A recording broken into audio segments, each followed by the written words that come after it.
Bismillahirrahmanirrahim. Assalamualaikum warahmatullahi wabarakatuh. Hari ini saya akan berbagi mengenai aksi nyata 1.4 mengenai budaya positif pada modul guru penggerak. Tindak lanjut aksi nyata 1.4. Yang pertama yaitu merupuskan keyakinan kelas bersama siswa. Yang kedua, mempraktikkan segitiga restitusi. Yang ketiga, berbagi pengalaman penerapan budaya positif bersama rekan guru.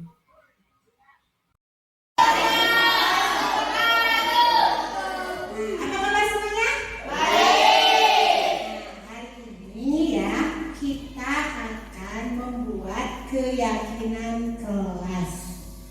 Nah, nilainya sama tidak? Sama ya? Sama apa nilainya? Saling apa? Saling menghargai. Jadi menghargai siapa? Orang lain, mau itu guru, teman ya, ataupun kepala sekolah, pedagang, pokoknya nama semuanya berarti menghargai orang lain. Tapi juga tetap menghargai siapa? Diri sendiri. Jadi nilai keyakinan kelas yang pertama adalah apa tadi? Apa?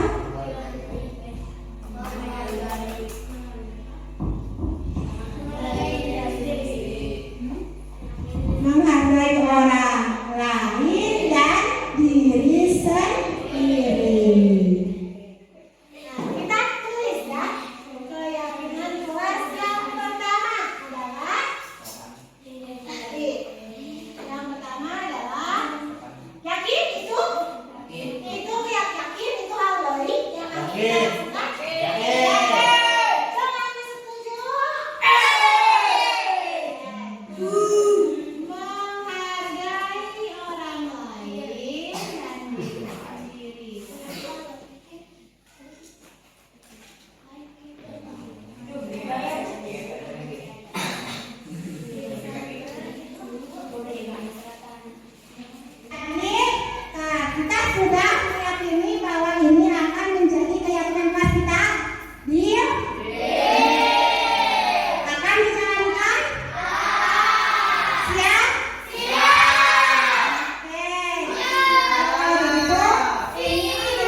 Assalamualaikum Bu. Waalaikumsalam. Silakan duduk. Terima kasih Bu.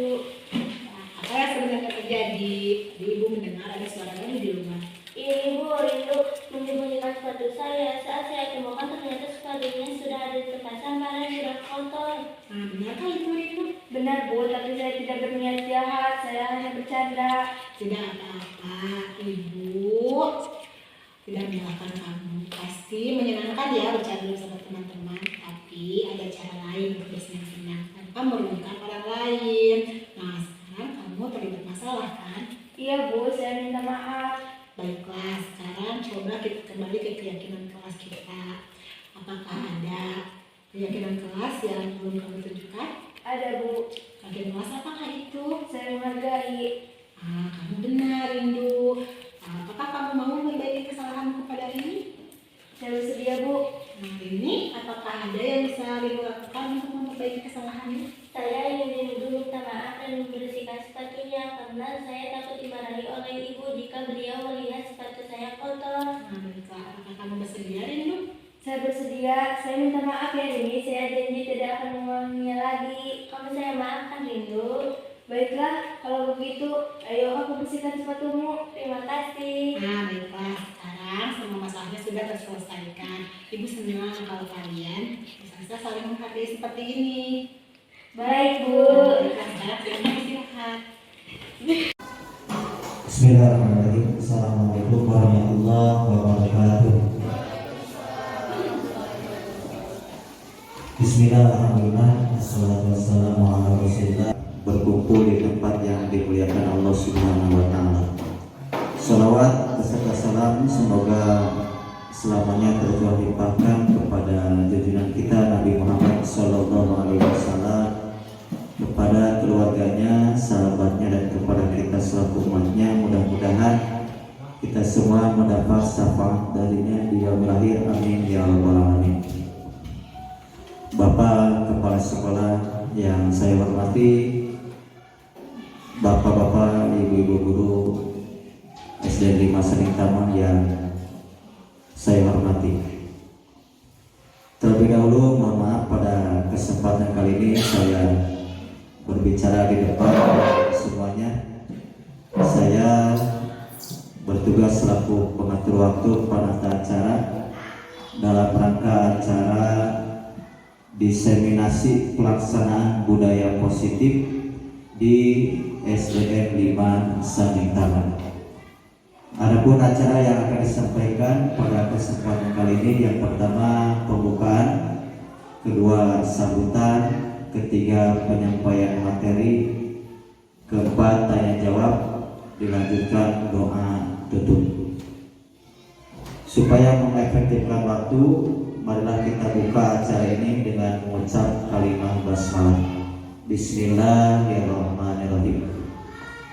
Hadirin semuanya, menginjak kepada acara yang kedua, yaitu sambutan yang akan disampaikan oleh Bapak Kepala Sekolah SDN 5 Saning Taman.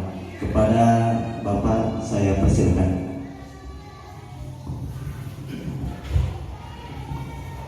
Bismillahirrahmanirrahim. Assalamualaikum warahmatullahi wabarakatuh. Alhamdulillah, wassalatu wassalamu ala rasulillah wa ala alihi. Bapak Herli selaku moderator sekaligus pengatur acara yang saya hormati dari masa di taman.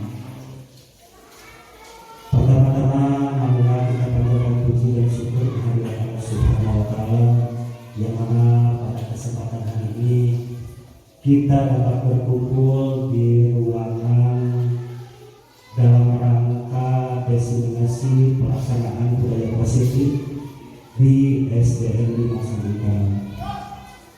Salawat serta salam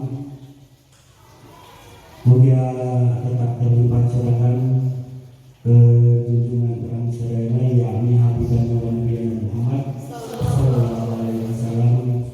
Kita ingat apakah keluarganya tabiatnya selaku orang selaku makna, mudah-mudahan orang sayangnya selaku makna di yang terakhir. Amin. Bapak Ibu guru yang dimuliakan, pada kesempatan hari ini izinkan saya selaku kepala di SDN 5 Saning Taman, saya di sini mau menyampaikan kepada Ibu yang sedang mengikuti program dari pemerintah untuk mengikuti calon guru penggerak, yang mana pada kesempatan ini Buya telah memaparkan bagaimana menerapkan budaya positif di lingkungan sekolahnya.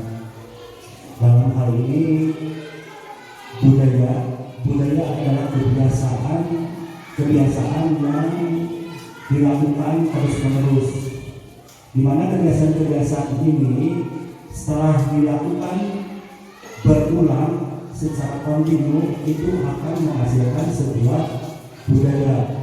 Apalagi di sini yang akan diterapkan budaya positif. Salah satu contohnya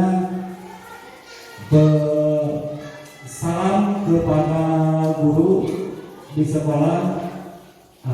Kita bisa menerapkan budaya salam kepada guru itu di sekolah secara terus-menerus dan bisa menghasilkan budaya yang sangat positif.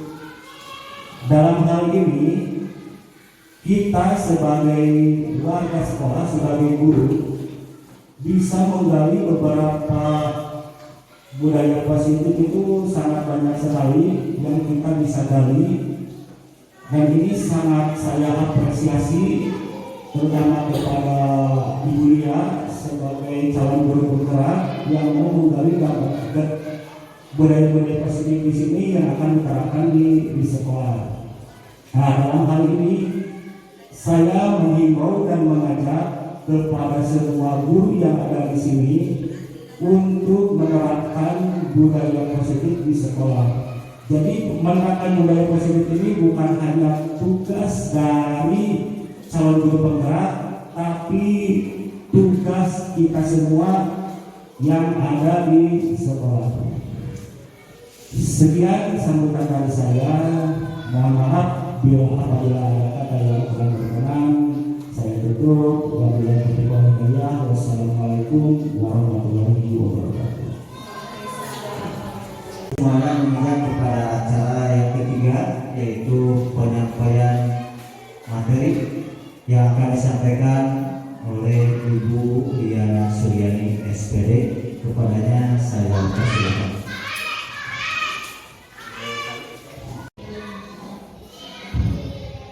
Assalamualaikum warahmatullahi wabarakatuh. Allahumma sholli ala sayyidina Muhammadin wa ala alihi wa sahbihi ajma'in. Pertama-tama marilah kita panjatkan puji dan syukur kehadirat Allah Subhanahu wa taala yang mana hari ini telah memberikan kita kesehatan dan kesempatan untuk berkumpul di tempat yang mulia ini.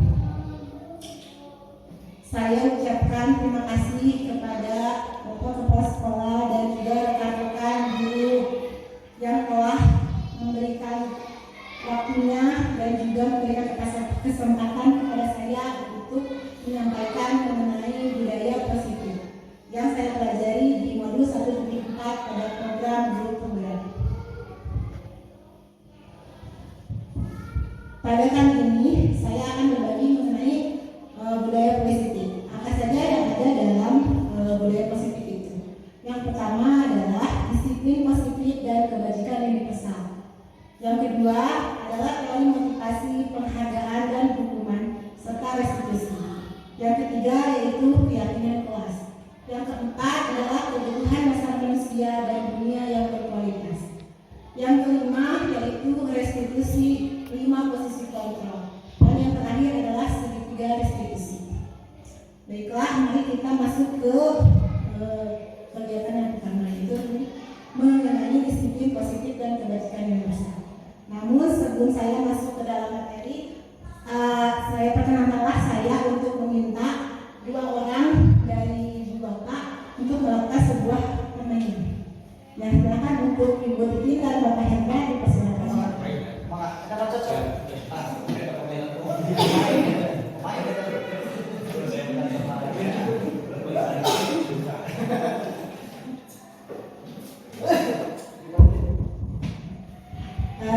Untuk permainan kali ini yaitu salah seorang Bu Titin saja ya. Ibu Titin silahkan genggam sesuatu apa saja yang menurut Ibu yang Ibu yakin bahwa itu ada sesuatu yang berharga. Dan tolong Pak Hendra tugasnya di sini adalah untuk menggoda Ibu Titin membujuk supaya Ibu Titin mau membuka tangannya.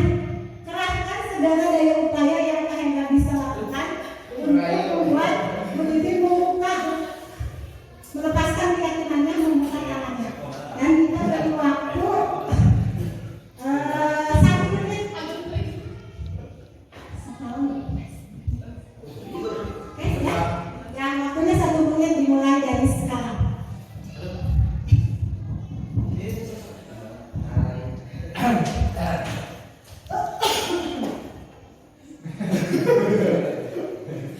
Baik, apa yang ini kan?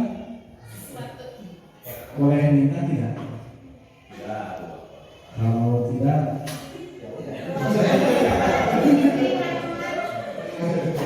nanti istirahat dikasih jajan. Pengen apa tuh?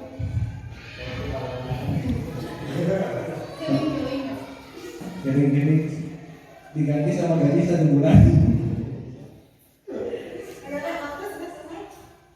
Belum, masih ada Pak. Dikasih jajan istirahat. Beli cimol 2 bungkus. Boleh? Boleh atau? Udah Bu? Dibuka. Udah dibuka.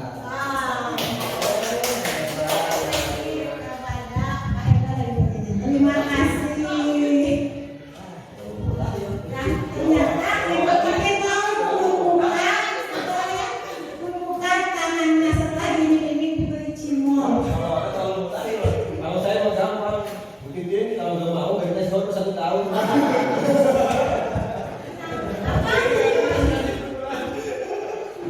Apa makna dari permainan tadi ya? Ibu Titin itu memegang sesuatu yang diyakini olehnya itu berharga. Jadi dia mencoba mempertahankannya. Tapi ternyata ada kondisi, situasi yang membuat Ibu Titin membuka ya keyakinan tersebut. Nah, apa hubungannya dengan disiplin positif? Nah, kenapa? Karena ini nanti akan masuknya ke dalam keyakinan. Jadi segala sesuatu itu harus dimulai dari diri sendiri. Tidak yang terbaik itu adalah diri sendiri. Namun dalam prosesnya kita akan menemui berbagai aspek yang akan mempengaruhi dari keyakinan tersebut. Nah, kita kembali lagi ke dalam proses disiplin ini. Yang pertama adalah tentang apa dari makna kata disiplin. Sebenarnya secara asal bahasa kata disiplin itu berarti belajar. Namun ketika kita masuk ke dalam budaya kita, nah saya coba mau bertanya, siapa di sini yang mau mungkin ketika kata disiplin, apa yang terbayang di dalam benak bapak atau ibu? Ya, menurut ketika kata saya mengatakan disiplin, ketika Anda mengatakan kata disiplin dalam benak Anda apa yang terbayang? Menurut saya disiplin itu mencerminkan taat pada aturan, terus segala sesuatu yang terkait dengan rapi, kemudian tertib dalam melakukan segala sesuatu. Kasih kepada bapak kami. Ya betul sekali itu apa yang dikatakan Bapak Koni, yaitu tadi disiplin itu taat aturan. Berarti ada peraturan yang harus ditaati. Nah, masalahnya siapa yang buat peraturan itu? Nah, kan itu ya. Siapa? Coba kalau sekarang di sekolah ada peraturan apa? Tata tertib. Siapa yang buat tata tertib?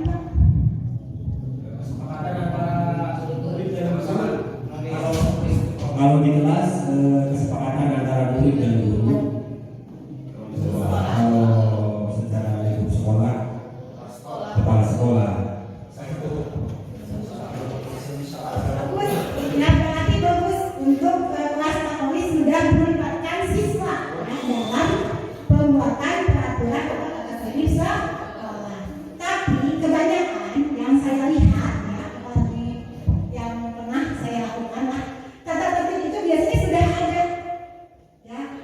Sini harus pakai ini, pas upacara A, B, C, D ya. Tapi nah, apakah itu siswa dilibatkan? Tidak. Nah, maka untuk itu apa namanya kesadaran dirinya akan rendah karena juga tidak merasa memiliki, dia tidak merasa ini bukan keyakinan saya. Nah maka itu dalam budaya kita maka kalau disiplin dimaknai sesuatu yang dilakukan seseorang pada orang lain untuk mendapatkan kepatuhan.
Kemudian apa hubungannya antara disiplin positif dengan kebajikan universal?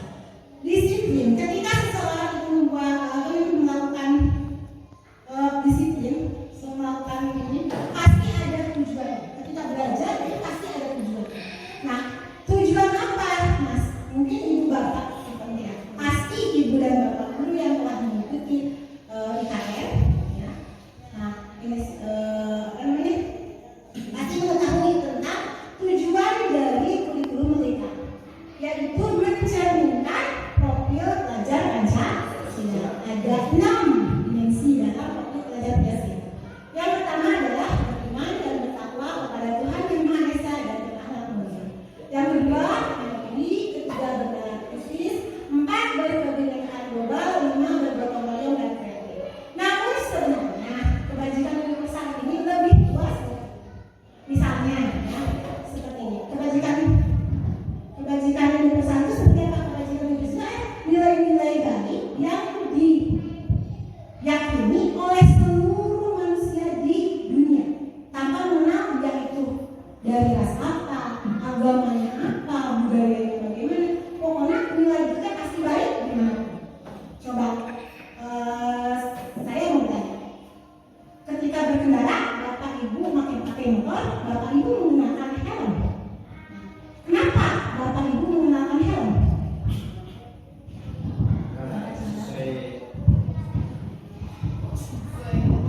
Karena itu sesuai dengan aturan di pemerintahan di negara kita. Yang kedua, untuk menjaga keselamatan apabila kita wilayah terjatuh, minimal ada yang lebih untuk kepala kita. Untuk keselamatan, nah, itu yang utama. Kira-kira kalau tidak ada undang-undang yang mewajibkan sepeda motor tidak pakai helm, kira-kira bapak mau pakai helm tidak? Ya, kadang-kadang kurang kesalahan dari masalah. Sebagian pakai, sebagian tidak, jadi tidak beraturan. Jadi kalau tidak ada aturan, pasti orang itu akan ya tidak teratur, tidak ada yang pakai, ada yang tidak beraturan. Tapi tadi dikatakan bahwa sepakat bahwa apa namanya helm itu digunakan untuk keselamatan. Sepakat. Yakin bahwa kalau pakai helm itu lebih selamat, bukan ya? Aman, lebih aman, kan ya? Aman terjun, aman dari kecelakaan. Nah, bapak yakin bahwa aman. Nah, keamanan dan keselamatan ini merupakan apa namanya nilai kebajikan universal. Mau agamanya apapun,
kemudian yang selanjutnya adalah teori motivasi penghargaan dan hukuman serta restitusi.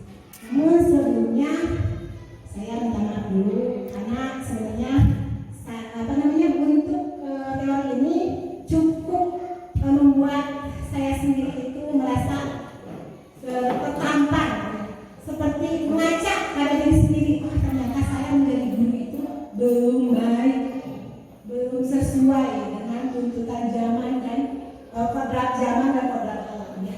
Jadi siswa itu harus berkembang sesuai dengan kodrat alam dan kodrat zaman. Nah, sekarang ini tentang pertama adalah tentang 3 teori motivasi.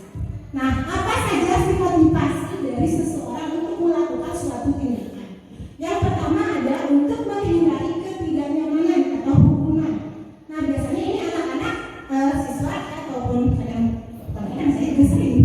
Nah, takut karena dihukum atau takut tidak nyaman. Misalnya siswa memakai baju rapi itu ketika masuk ke kelas karena takut nanti oleh gurunya ditegur. Nah, atau misalnya dia bebersih pikir ketika ada gurunya saja atau ketika ada temannya karena takut dia nanti diomong oleh temannya atau apa. Terus yang kedua untuk mendapatkan imbalan atau penghargaan dari orang lain, karena misalnya ada reward ya, yang katanya reward dan punishment selanjutnya untuk mendapatkan imbalan karena ini ayo siapa yang bisa menjawab nanti ibu kasih permen. Nah, baru mau maju. Kalau tidak gitu-gitu, diam aja. Atau, nah nanti, ayo sekarang pikir yang bersih, nanti dilombakan, kelas yang bersih. Nah, ketika sudah tidak dilombakan, nah ternyata tidak bersih lagi. Nah, kemudian yang ketiga, untuk menjadi yang mereka inginkan dan menghadapi diri sendiri dengan nilai-nilai yang mereka percaya. Nah, ini adalah motivasi yang paling baik, yaitu motivasi dari diri sendiri atau disebut motivasi intrinsik. Jadi mereka memang sudah sadar bahwa mereka ingin menghargai dirinya sendiri dan memiliki nilai-nilai yang mereka percaya bahwa jika mereka menjalankan nilai-nilai tersebut maka mereka sudah menjadi diri yang terbaik.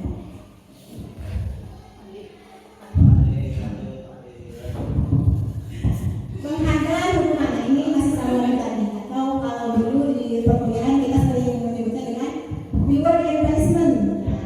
Ada salah satu teori pendidikan yang mengatakan bahwa ini adalah metode, salah satu metode untuk belajar. Nah, hukuman, apa itu hukuman? Hukuman itu bersifat tidak terencana, searah dan dapat menyakiti siswa, baik secara fisik maupun psikis. Nah, hukuman contoh ada sebuah kasus nih. Ada seorang siswa, sebutlah Irwan. Nah, Irwan ini ketika kuliah belajar, Irwan ini mengantuk, tidak memperhatikan, katanya kemana gitu, katanya kosong. Kemudian namanya terlihat Bulia meminta kepada Irwan ini untuk menunjuk Irwan dan Irwan yang sedang bengong langsung kaget kan. Kemudian ibu dia ini meminta Irwan untuk ke depan, untuk maju ke depan.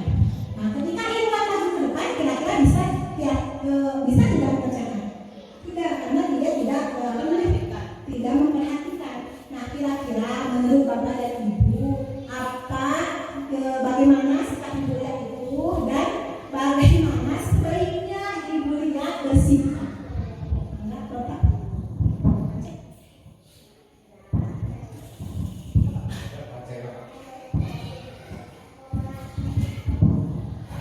Terima kasih. Kalau menurut pendapat saya, ketika Irwan lagi bengong dan seorang guru tidak memaksakan, tadi kan ibu guru menyuruh Irwan ke depan. Itu memang pendapat saya bagus, suruh ke depan, terus dikasih pertanyaan apa yang tadi dijelaskan sama ibu dia. Ketika ibu dia memberikan pertanyaan itu dan Irwan karena beliau bengong, otomatis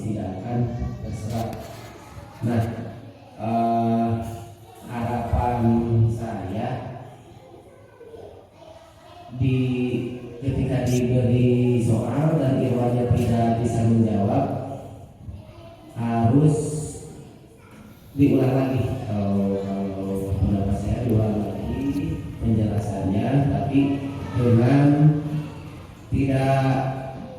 tidak semua dijelaskan, tapi yang intinya aja. Pendapat saya. Mungkin ada yang setuju atau mau menambahkan?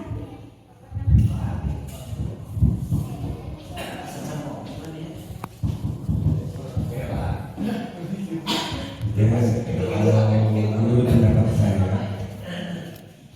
yang pertama kali akan dilakukan seorang guru itu ketika melihat muridnya ngomong atau memperhatikan, maka kita identifikasi dulu apa penyebab dari kebohongan itu.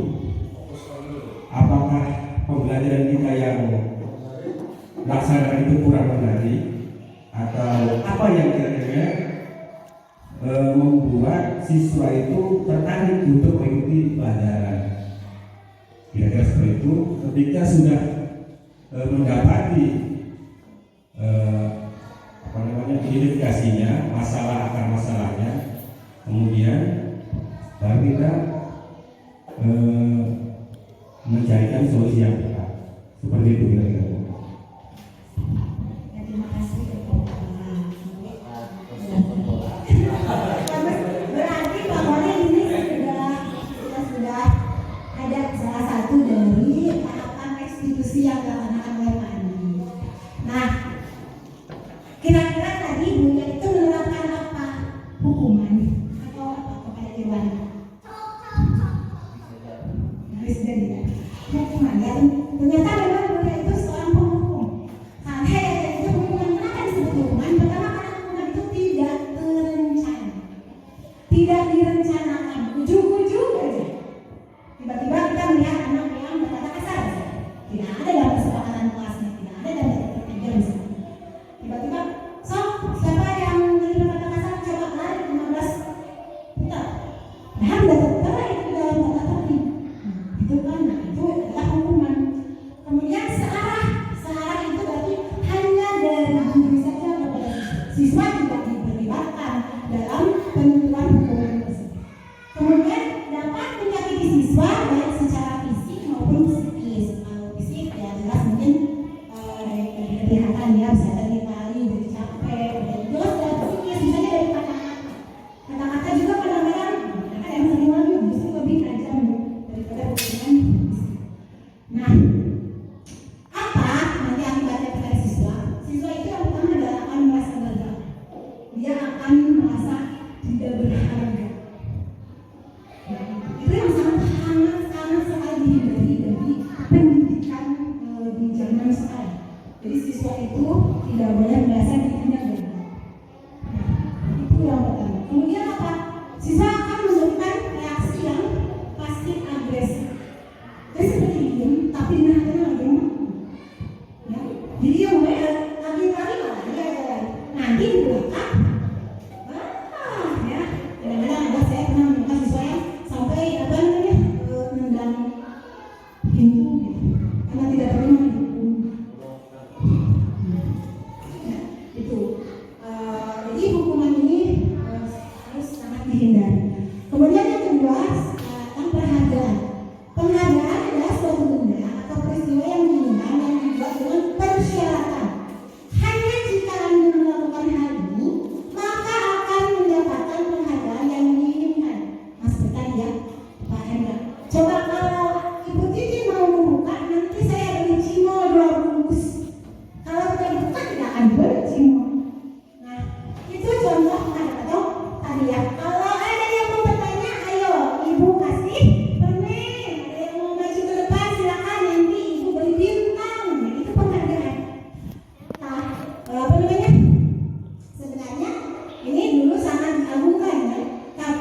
diberi iming-iming, tidak diberi penghargaan, justru dia lebih banyak benarnya daripada yang diberi iming-iming. Kalau menjawab benar biji, dia dikasih yang 1.000. Justru siswa yang hanya dikatakan oh ya kamu benar, itu justru lebih banyak yang menjawab benar, yang hukuman kemudian penghargaan yang memiliki dampak negatif.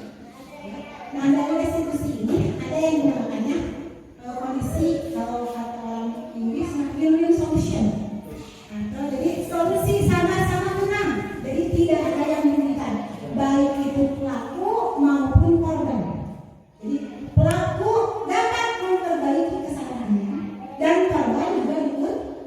Misalnya kan Bapak pernah misalnya ketemu misalnya Bapak melihat acara, kemudian ada yang mencetak piring di acara Bapak. Kira-kira Bapak mengatakan apa? Pada waktu saya, maaf nanti saya ganti. Kira-kira Bapak akan mengatakan apa?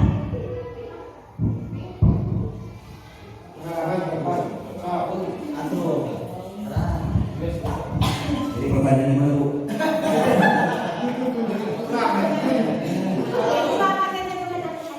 Ya. Lalu pesan gelas sampai ya aja. Terus saya tanya, maaf Pak, nanti saya ganti. Kira-kira Bapak akan mengatakan apa kepada yang tersebut? Berarti itu piring itu punya saya. Iya.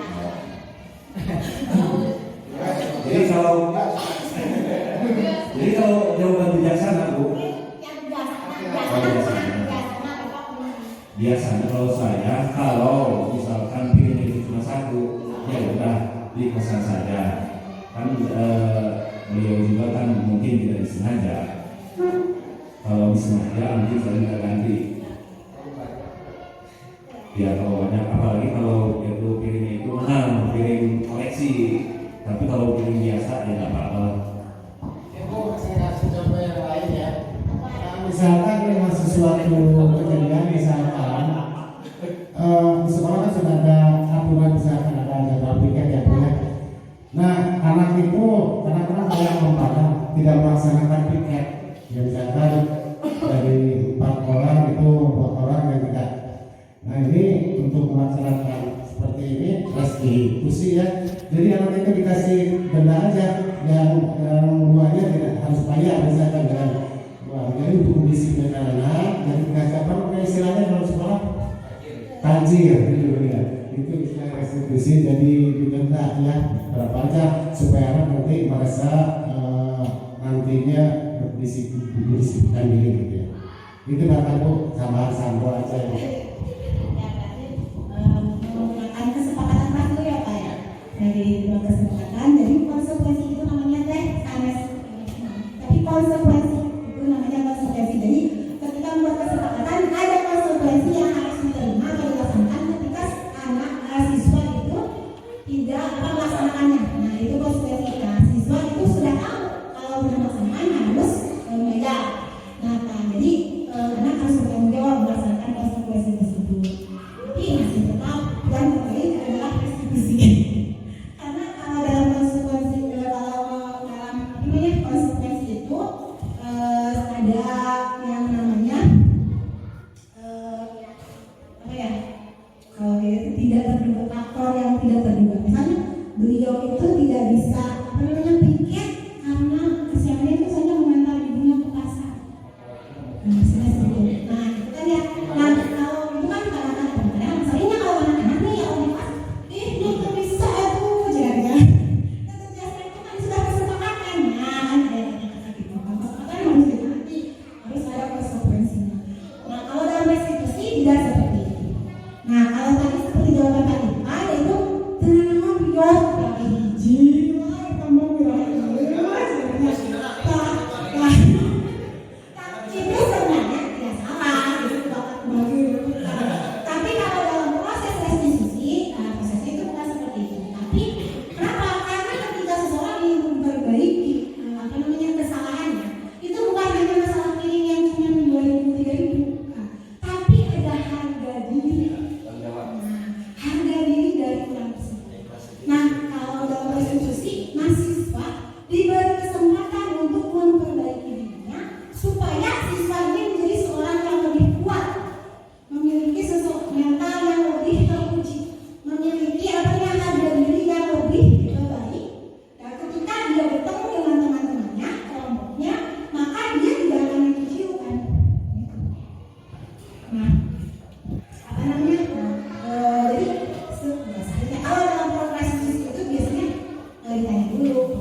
sesuai dengan ekonomi dan pendekatan restitusi.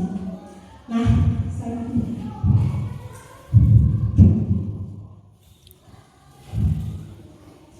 keyakinan kelas seorang akan lebih tergerak dan bersemangat untuk menjalankan keyakinannya daripada mengikuti serangkaian peraturan tertulis yang tidak bermakna. Nah, ini adalah keyakinan kelas. Nah, ini yang jadi acuannya. Kalau tadi kan ada kesepakatan, ada yang konsekuensi.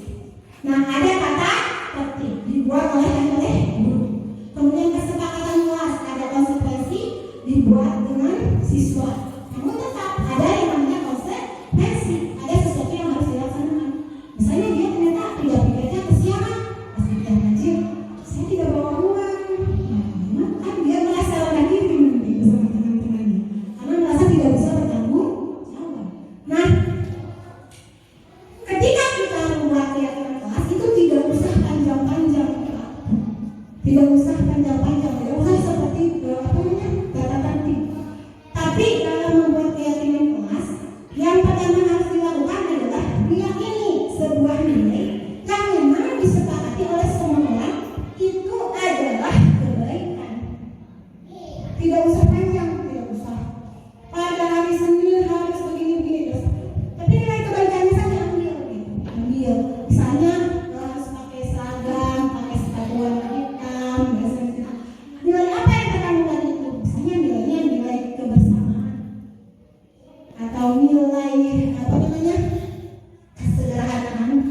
Nah, jadi ketika anak ada yang tidak menjalankan keyakinan kelas, maka siswa itu akan kembalikan lagi ke keyakinan kelasnya, sehingga dia mau memperbaiki dirinya sendiri. Jadi kalau siswa yang buat, maka insya Allah karena dia kan yang buat, kita hanya memfasilitasi saja. Nah, maka insya Allah dia akan ingat. Nah, kemudian apa? Di sini ada kebutuhan dasar dan dunia berkualitas. Ada 5 kebutuhan dasar manusia. Yang pertama adalah bertahan hidup, makan, minum, tidur. Ya, nah itu adalah bertahan hidup. Kemudian penguasaan, yaitu rasa ingin dihargai, rasa ingin ingin diterima. Nah itu. Terus ingin memiliki pengaruh kepada hal lain. Kemudian rasa kasih sayang dan rasa diterima. Nah ini jelas disayangi oleh jadi ayah oleh orang tua, oleh teman, oleh istri, suami, ya, itu kan terus diterima, dihargai, diterima. Kemudian kebebasan. Nah ini setiap orang juga kan ingin bebas, ya. Anak juga sama aku ingin bebas. Ketika di kelas, ibu marah tua, bosan, saya gaya punya, bosan, jelek. Nah, saya makan itu kayak ngumpulkan. Nah, misalnya anak sedang memenuhi kebutuhan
benar melakukan hal tersebut.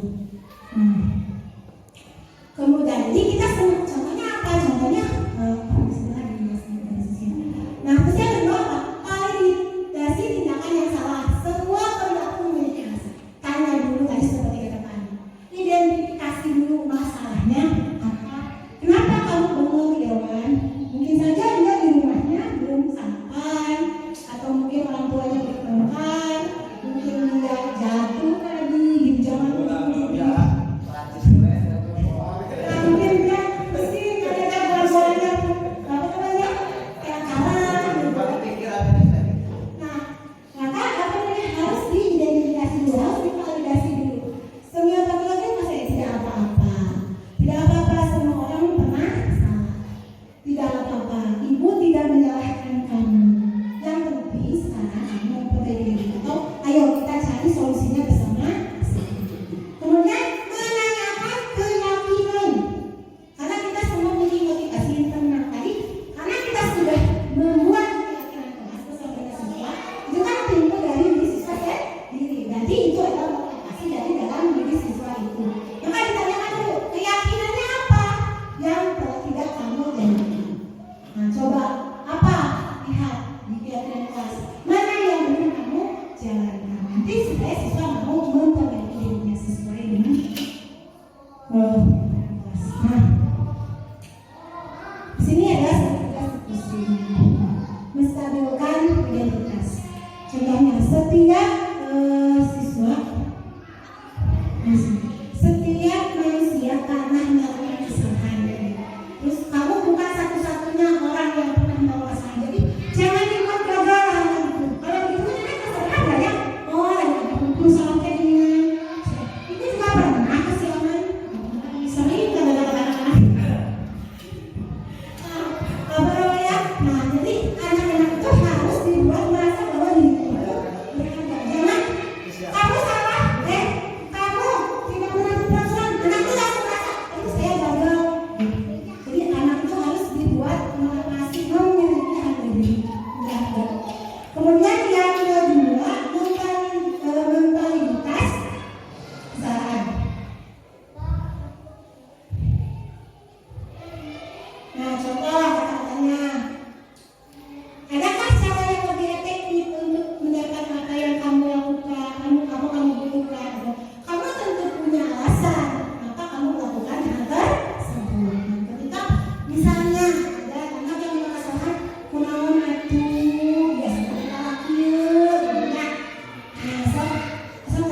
ketika bertemu dengan teman-temannya tidak akan dicemooh.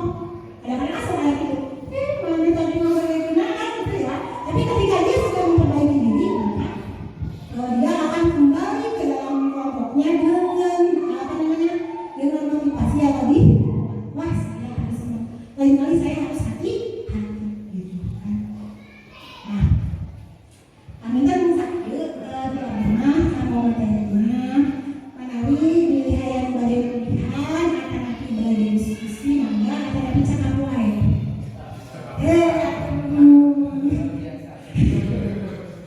Ternyata ini saya memperlihatkan untuk beberapa contoh beberapa sisi ada videonya tapi dari fokusnya ya mungkin SMS fokus dari mangga wae dengan itu bagus.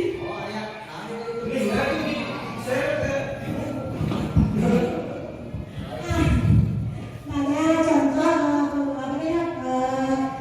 tidak membuat pembuatan tidak jelas ya langkah-langkahnya sebenarnya harus dipaparkan tapi karena waktunya ya lebih baik langkah saya apa pasti tahu untuk contoh-contoh restitusi. Nah satu saja boleh satu saja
dalam pendidikan kita itu siswa itu merasa aman dan nyaman, itu yang terpenting. Dan seperti kata kami selalu refleksi dan refleksi. Ya. Terima kasih. Assalamualaikum warahmatullahi wabarakatuh.